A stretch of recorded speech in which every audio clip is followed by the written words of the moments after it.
Hey guys, it's Christina here. Welcome back to the channel. So I am, as promised, going to show you how to make a medicinal chicken broth, and then I'm going to also make, my kids are hungry, so we're going to take the spare ribs that I brought and we're going to turn these into like a lentil vegetable kind of dish so that that can be going for dinner. And I'm going to use the chicken that I've got. So we had a roast chicken the other night, and I'm going to use the leftovers of that as well as these chicken pieces. So we're going to cook these in to make the broth. This is going to be a meat broth. So we're going to use these, and then I'm going to turn the chicken into, like, I'm thinking I might turn it into a honey and soy type dish, but we'll see. Come with me as we cook in the kitchen and I show you how to make a medicinal broth. I'm going to put in all the things that I put in for my family, and yeah, let's see how we go. Okay, so what I've got here already is this was our roast chicken. We wanted a gravy last night, so we just quickly made a little bit of broth, but I'm going to actually do this even better today. So in here I've got the leftover from our roast chicken the other night. I'm going to put in these chicken thighs. The meat on these chicken thighs I'm going to take off and use for another dish after I've made this meat broth. So the reason that I'm making meat broth, and it's kind of crossed with a bone broth because I've already got some bones in there, but I'm not going to cook it this first round of it for that long. You can see that these are frozen. They will all defrost in this cooking process, don't worry. And then I'm going to take out the bones. This is going to make a broth. It's a meat broth as opposed to a bone broth, mostly because I'm using meat and it's a short cook. So the difference between a meat broth and a bone broth is that bone broths provide lots of minerals and nutrients, specifically minerals. The meat broth is going to produce what we call L-glutamine. Now, L-glutamine is the only food source that your gut lining cells take for themselves. So ideally what the gut lining does is that it takes the nutrients, like after it's gone through the breaking down process, etc., takes the nutrients and it crosses them into the bloodstream so it can feed the rest of the body. Well, those cells need feeding too, and their specific food source is L-glutamine. So this chicken, as it's cooking, is going to be releasing L-glutamine into the liquid, which then makes it really gelatinous, but also really full of those nutrients that feed those cells so that they can be super healthy. So what I've got in here already is some onions. I'm going to put in another onion as well, and I'm going to put in some carrots and some celery. So there's my onion. Let's get some celery. Now you can add into here scraps. You can add in all of your scraps into this sort of dish and utilize all your vegetable scraps up. That is a good way to use it. So I'm just going to put in chunks of celery. I'm not going to put in some of those because that's a bit yuck, but the rest of it is okay. These are all going in here, and I've already got some water in there. I'm going to definitely be putting more water in there. Let's turn this on so that that can start heating up while I'm putting in my other vegetables. So I've got a carrot. I'm not peeling that. I'm just chopping it into chunks. This is going to cook for about 2 hours. So those are just going in. That's it from a vegetable point of view. I'm going to add in some mixed herbs that I've got. Normally, if I have some fresh herbs in the garden, I would put those in, but I don't have a lot at the moment. I've got rosemary that's ready to pick. The other stuff is not necessarily ready to go yet. So these are all going in. So oregano is a good herb for parasites and germs. They don't really like it. Turmeric, awesome anti-inflammatory, but make sure you pair it with some black pepper, which is what I'm doing now. Now You might notice that I'm not being super particular on amounts, that it doesn't have to be specific. It is just, for me, I eyeball it, I chuck in what I've got. Sometimes I don't have all the things available. So some cumin seeds. And if you don't like any of these flavors of herbs, leave them out. You don't have to put them in. Coriander seeds. Coriander is a awesome, my husband doesn't like the flavor of it, but it is actually an awesome cleaner. So it filters out the fluid of the body.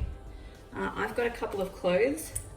I'm just going to put a few of these cloves in.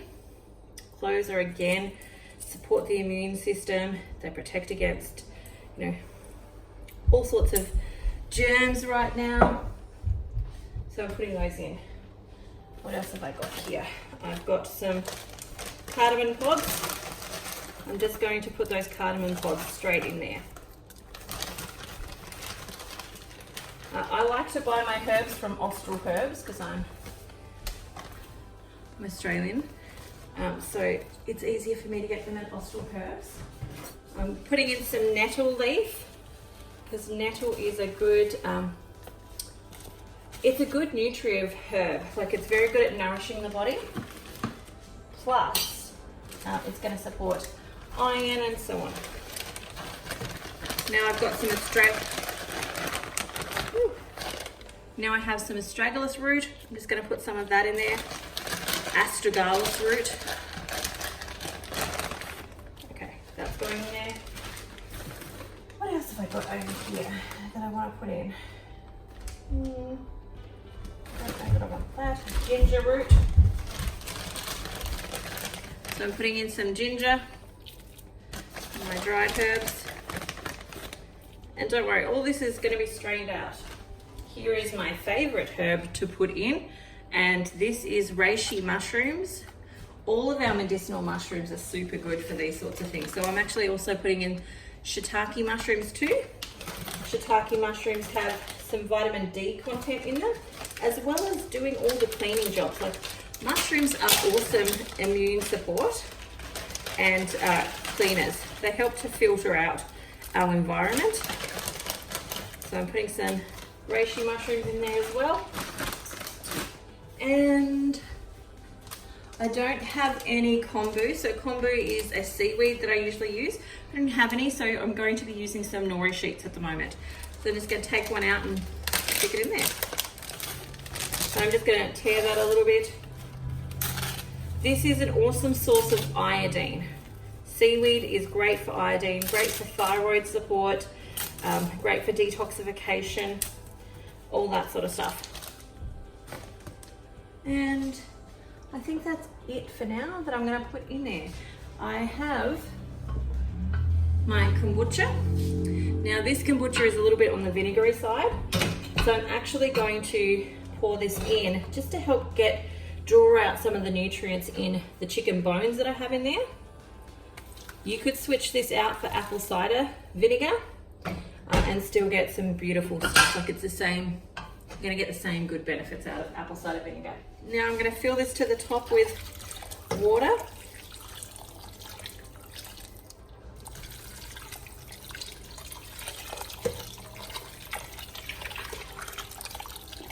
If I had a bay leaf, I would put a bay leaf in here as well. I don't have any at the moment.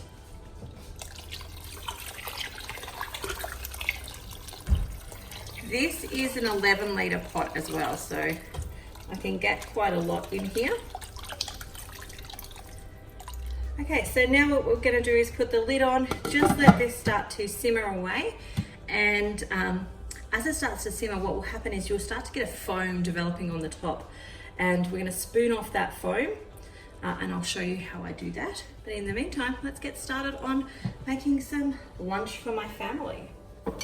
So for this dish, I'm using some red split lentils. They're quick to cook, which is why I've chosen them over the whole lentils, because I haven't organized my day as effectively as I would have liked, and I need to get a meal ready now. So the first step of working with lentils is to give them a good rinse. So, and I like to let them soak for a good 20 minutes before I start using them. The first thing that I'm going to do is put in here some onions to get that starting to fry with a little bit of butter, and I've got coconut oil that I'm going to be using today. So I'm going to get some onions and celery and carrots in here frying up so that we can get that flavour into it. So a good spoon of coconut oil. Don't be afraid of coconut oil, it's really good for you. Unless you react to coconut oil. And then of course, you know, don't do it, don't use it. Okay, celery. Right, so I've got my diced onion. I'm putting that straight in there.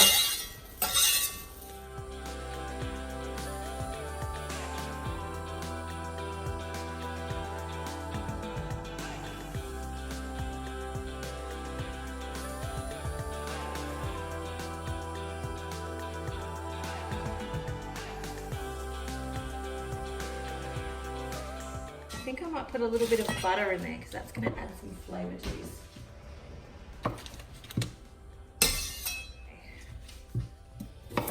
Carrot, I don't peel my carrots, I just give them a good wash and then take off the bits that I don't want, which will go in my broth. Because the skin is where the nutrients are and I don't want to miss out on any nutrients.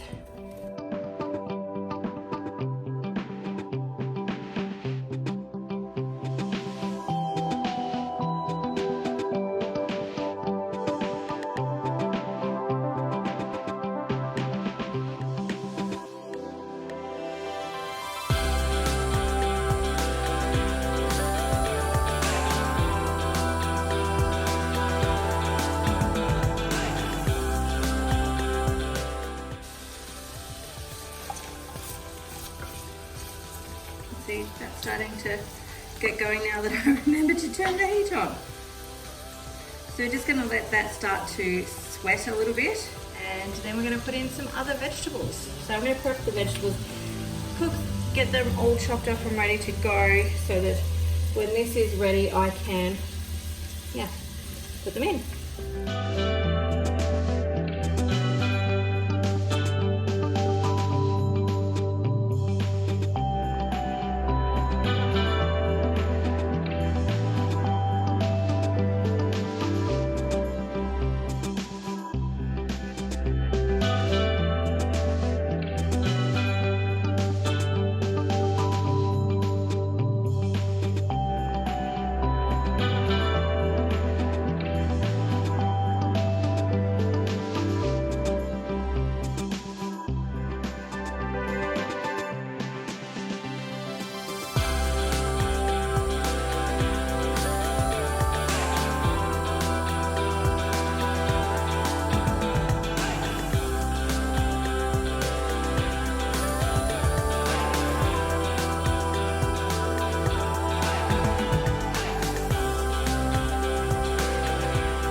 This is starting to get translucent. You can see that the onions are starting to get translucent, the carrots are starting to cook down. What I'm going to add in here next actually is my pork, because I want my pork to start to cook down as well. So there are cheaper alternative cuts for pork. My supermarket was out of them, and I thought if I get 2 of these, I can make that go for my whole family.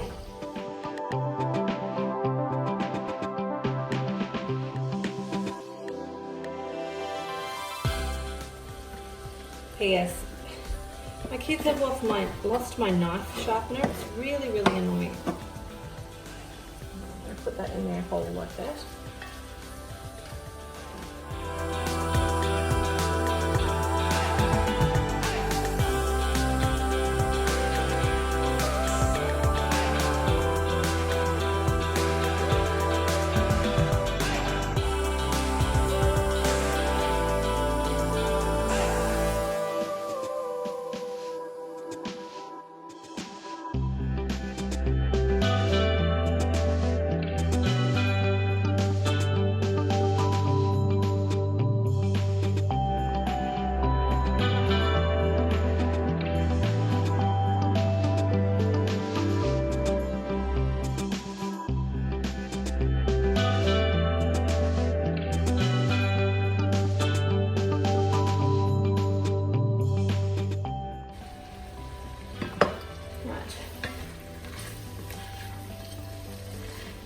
going to start cooking down.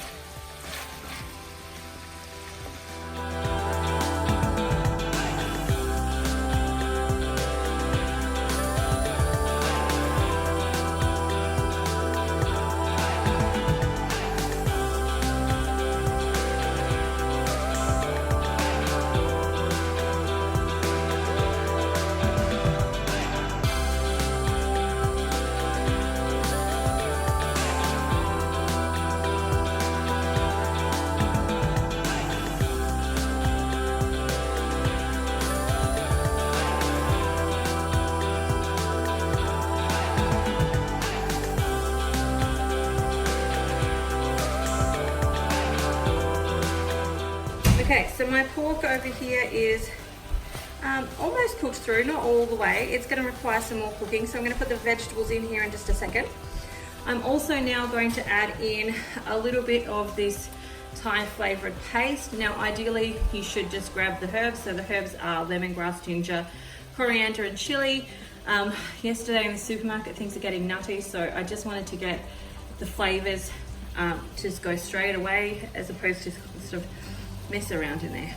But essentially this has got some additives in it that I don't want, but sometimes we have to make do with what we can get right now. So I'm just going to add in some of those. So that's going to give that Thai sort of flavour. This is going to be delicious, by the way. So if you're at home watching this, sorry that you miss out on this scrumminess. I'm just going to give that a few minutes to heat through. Then what I'm going to do is add in my vegetables, and I'm going to add in deliciousness.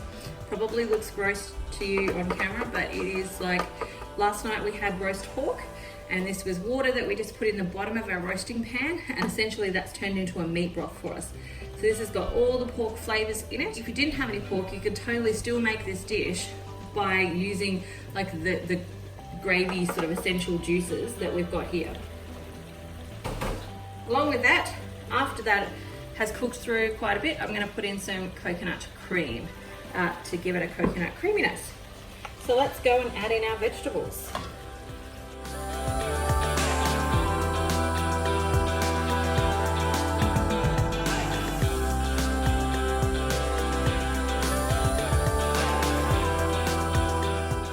If you've been watching me cook lately, you'll know that I like to cook several meals at a time if I can.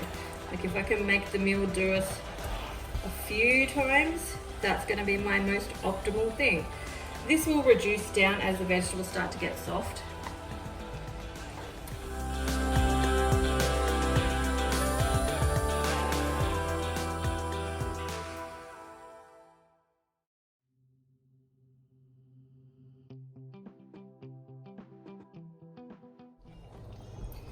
Okay, hopefully that's going to be enough to cover it. I might need to add in just a little bit more water. Yeah, I don't quite have enough.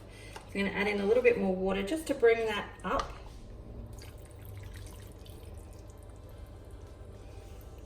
There we go. So I want enough liquid in here that all those vegetables will cook through properly. And then when I put my lentils in there, they're going to sop up some of that liquid as well. Might put a lid on that to get that going properly. And now while we're waiting for our pork to get cooking, let's just have a quick look at our stock at the moment. So what you can see is some of this foam starting to develop. What we want to do is skim off as much of that foam as possible, because essentially it's the impurities that are coming out. And as it continues to boil and get cooking, so there's our chicken getting cooked through. As it's continuing to heat through and do all of that, you'll see more of this come to the top here. And we just want to skim those out and put them, I'm just putting them in a bowl here so that I can just wash it away.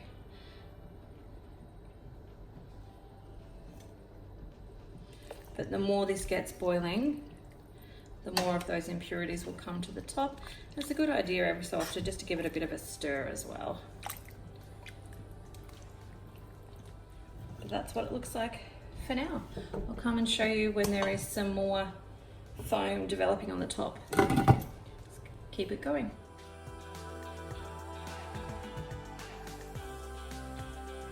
Okay, so a quick update with how our stuff is going. This is looking great.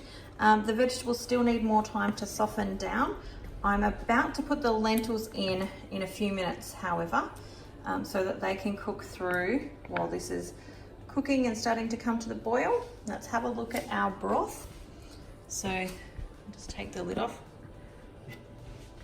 You can see that it's starting to get starting to come to a boil as well. It's not quite there, but you can see more of this foam developing. So I'm just, every so often I come in and just skim that off the top as much as I can, just to get out some of those extra impurities in our bones and our meat and water, all that sort of stuff.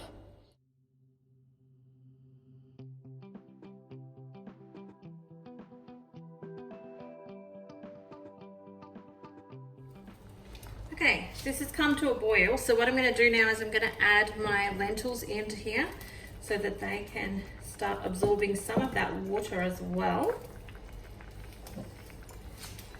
Some of the liquid that's in here, because it's not all water, of course, some of it is that broth. And this will help bulk it out a little bit, but it's going to absorb the flavour too.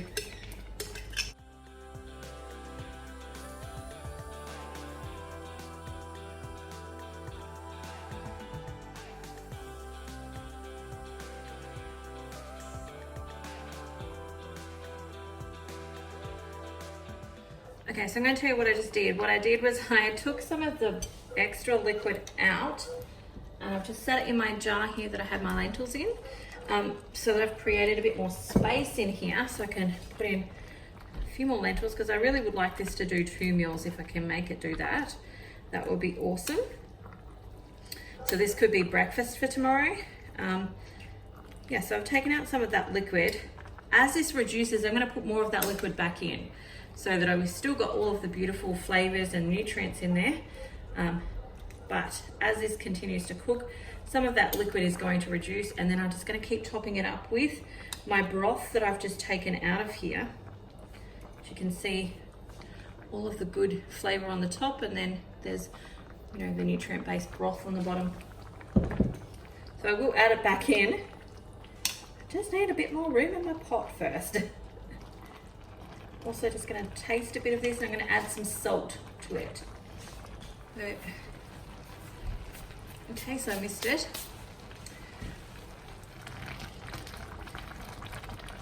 just trying to get all those lentils underneath the broth so that it cooks. I'm going to turn this down to a simmer so that it can, just slow down a little bit, and we can evaporate some of that broth there, and I can add back in the liquid that I've got. Hopefully I've made enough to do 2 days, and this can be breakfast tomorrow as well. Again, as we can see, more foam has come out on top of here. I'm just skimming that off and putting it in my bowl over here. Just skimming off as much of that foam as I can get. The chicken that's in here is cooking nicely. There we go, there's the foam.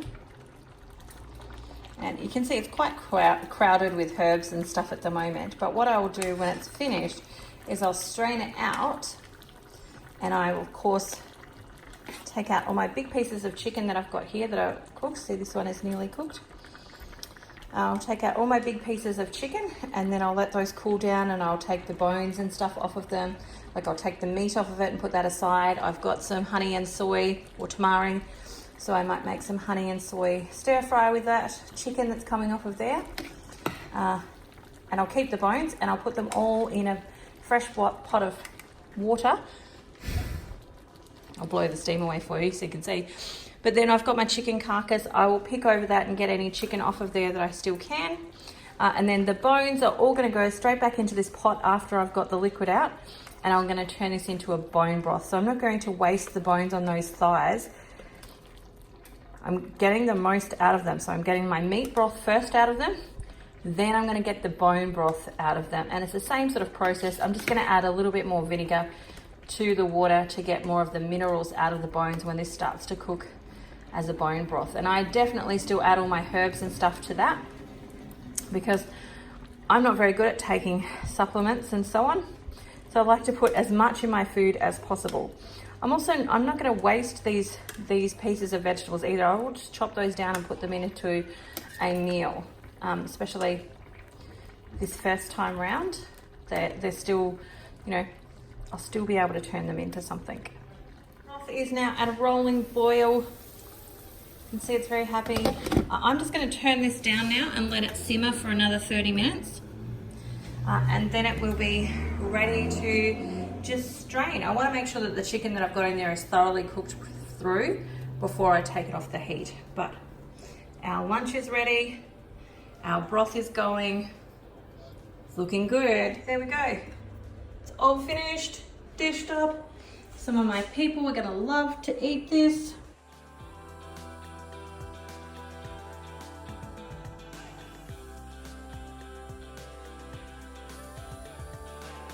Hi guys, so I'm back.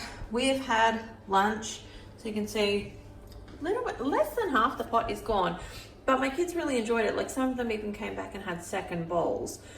And so I'm probably going to either make some bread, or I might buy some. We'll just see. I'll probably make some because I've got some nice loaves that I can make. So I'm going to make some bread, and this will be breakfast. We'll have this warmed up again on toast for breakfast, and that will be a delicious meal. And you can see how far that has gone. Like, I put in half a sweet potato, 2 potatoes, 2 of those spare ribs, vegetables, the meat juices from last night, the lentils, and there's still heaps of this left, and this is going to be perfect. Like, this dish is one of those ones that's better on the second day. Like, you think it's yummy the first day, the second day the flavors mature even more, and it gets even better. So that's what we're going to be having tomorrow for breakfast. And a lot of these meals, like when I made, if you're on Facebook, you follow me on Facebook, I made a meal over there live, which was curried sausages. And you know, that meal did us 2 meals. So it was like 8 sausages that I then spread over 2 dishes for my family, 2 meals for my family. And often we'll have this sort of thing for breakfast. Like, sometimes we'll have oatmeal or porridge, same thing. But yeah, other times we'll just have leftovers from the day before. Like this one, I'm gonna have this tomorrow for breakfast. So it goes a long way. Okay, so this stock is all ready as well. It's got this beautiful color to it, which you'll see once I get it out more, but you can see that my chicken pieces are all ready. So what I'm going to do is pull those out and get them ready for dinner, so that I can take all the bones and stuff out, and then maybe make a stir fry or something with them for dinner. I'm not quite sure what I'm going to make with the chicken yet. I was thinking honey and soy, but Sophie wants to make tortillas, so maybe I'll make it a tomato-y thing. We'll see. I'll decide on that later.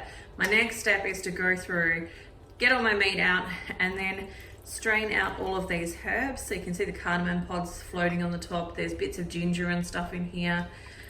We have chunks of celery and stuff in here, so I'm going to take all those out. Big chunks of onion in there as well. So I'm going to strain all that out. So we've got our liquid, we've got our meat, and yeah, there we go. So let's get on with that.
Going to start switching to straining, and then that'll help me find any more pieces that are hanging out in there.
Okay, so we've strained all the liquid, and yeah, this is how much we've got, heaps. So what do we use this for? Making soups, stews, anywhere you put liquid into something. So let's say you make scrambled eggs. You can use some of this and it's gonna make your scrambled eggs taste amazing. It's also gonna add some of those medicinal properties from our herbs to your scrambled eggs. That broth is not salted, so you still need to add some salt to it to increase the flavors and all that sort of stuff.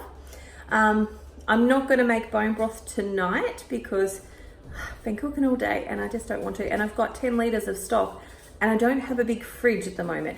So what I'm going to do is take the bones from the chicken and then I'm going to, pretty much freeze them or put them in the fridge for a couple of days. We'll see how much room I've got left in our little fridge and freezer.